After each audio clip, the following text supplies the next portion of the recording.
هاوکارم ئیسلام زاخۆیی لە ستۆدیۆی کراوەی کوردستان 24 لەگەڵمان دەبێت. ئیسلامم کاتت باشمان دوو نەبیت، چیت پێیە بۆ ئەم بڵتنەی ئێمە؟ سلاڤڕێز نورخان هەلبەت فستیڤالê berdewamî heye ji pêdê were dest pê kiriye niha ji hêdî mêvanê tu yê kom vedibin li ser astê her çar parçeyên Kurdistanê bû ku êdî ew birgehên hunerî û nimayişên cilûbergan ku hatine amadekirin bêne pêşkêşkirin. Sê dem ji mêrmayîne ku festîvala bi fermî dest bi karên xwe dikit li baweşa pira delalê êdî hemî amadekarî hatine kirin.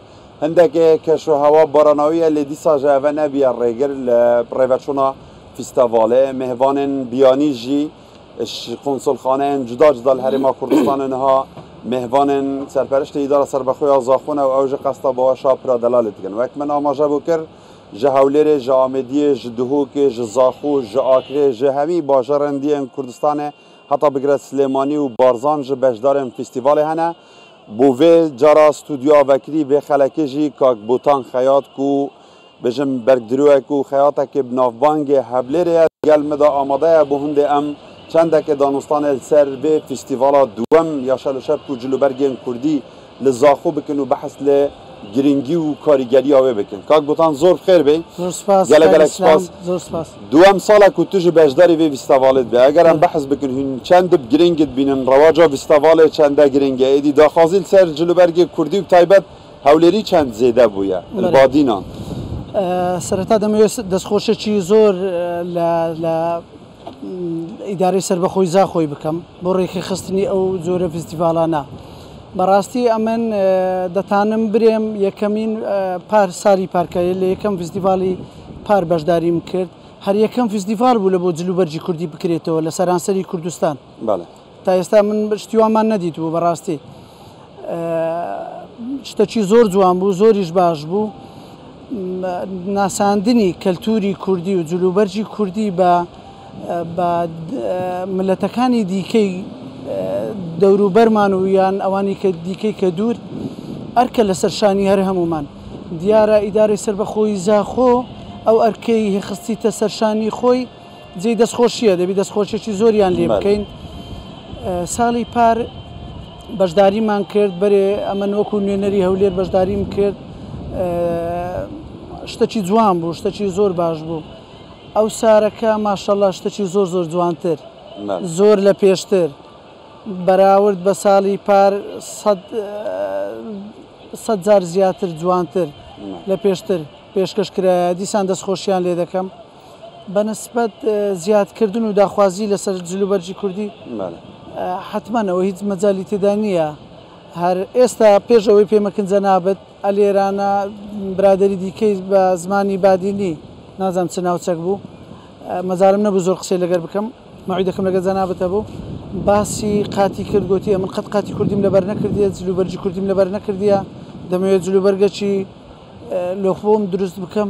دیارە ئەوە دەبتا گەرم و گوڕیەک لە بۆ خەڵکی، دەبتا شتێک لە بۆ ملەتی کورد بەڕاستی دەبی زیندوو ڕاگررتنی ئەو کەلتورە و ئەو جلوبەرگە پێم وایە دەبی ئیشی لەسەر بکرێتن کە ئیشیان لەسەر کرد. یعنی ساڵە پار و بۆ ئەف ساڵە خەلکی بادینام تایبەت ئەگەر ئەس بەحس بکەم تووە کوش هەولێرە هاتیە زیاتر ئاشنای جلوبەرگی مە هەولێرە یە سوورانی بووە داخوازت بکەن بەرێ زۆر پرسیاریان زۆر لێ دەکردم. ساڵی پارێش پرسیاریان زۆر لێ دەکردم چکە ها لە مۆدیلاتەکان لە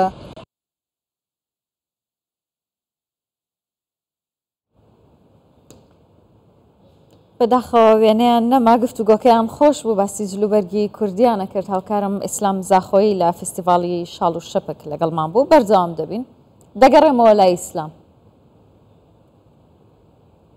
دەلال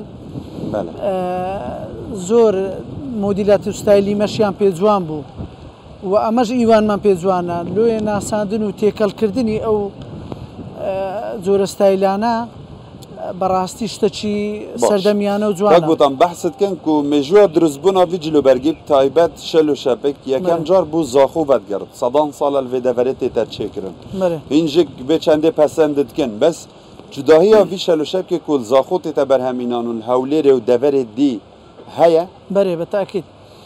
با ئەمن بە کورتەکەی لۆت باز بکەم دەکرێ ئەم نیش برێم مێژوەکەی مچینە لە سەتان ساڵی تێپەڕاندبی لە هزاریش بەسەرەوە بی لە هزار ساڵی مێژوەکەی بەسەرەوە بیتن دروستکردنی لێرە لەو ناوچەی لە زاخۆ چونکە دەکرێ ئەو جلوبەرگە لێرە لە بیدایەتی لە بۆ خەڵکەکە لۆبەری خۆ نابی دروستی کردی و بەکارینە ئەو لەبەری کردیا پاشان هوردە هوردە بازرگانی پێکرایە فرۆشایە و سنوورەکانی ئەو دەڤەرەی پەڕاندتەوە ئێستا ئەمە لە هەولێرێ بەڕاستی کەمتر سەرف دەبوو لە سارینەوەتەکان تاکتاکە خەلکی هەولێرێ ئەو ڕانکچۆغری کریزا خۆی لەبەر دەکرد بەس ئێستا داخوازیی زۆر زۆری لەسرە ئەم کە خەیەتم لە هەولێرێ ڕۆژانە خەڵکەی دەبینینی خۆمان گوتم باسی بەهاکەت کردوتت ئی زاخۆ بەهاکەی سی ئەوەندەی هەولێر و ناوچەکانی ترە بوو بەرێ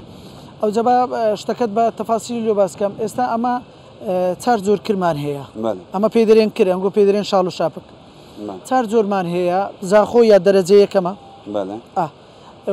مەرگەمان هەیە لە منتیقەی ڕانیەی ڕاپەڕین لێوێن دەردروست دەکرێت هەورەمانیشمان هەیە لە منتیقەی هەورەمان دروست دەکرێتن و لە ڕۆژهەڵاتی کوردستانیش لە بانەی شاری بانە ئەوانیش دروستی دەکەن بەس ئی لە هەر هەمووی باشتر و بە قیمەتتر ئیزاخۆیە لەبەر باشی لەبەر پڕی دروستکردنی چینینەکەی و لەبەر جەوهرەی زۆر جوانیشی هەیە جەوهرەی هەیە و سعرەکەشی بەڕاستی سعرەکەی ئێستا هەرزان بووە ئەگەرنا ئەمە لە پێش 2013 بە خوارێ 2007 تا 2013 ئەمە قاتمان لە سەرەوەی 2000 دلاری دەکا 22 ڕقە دلار لێوێن دەفرۆشت و دەدووری لێرە داهاتین دەمان برد ئێستا سعرەکەی بتەوە نیو قیمەت باش gelek spas kak butan hiç gelek xêr bin bo festîvala pêviyak û rengvedan û mifayet xwe bû hemî layekî hebe inşallah zor spas carekî jî destxoşî lengo zor spas la îdarê serbexwî zaxoş dekin zor spas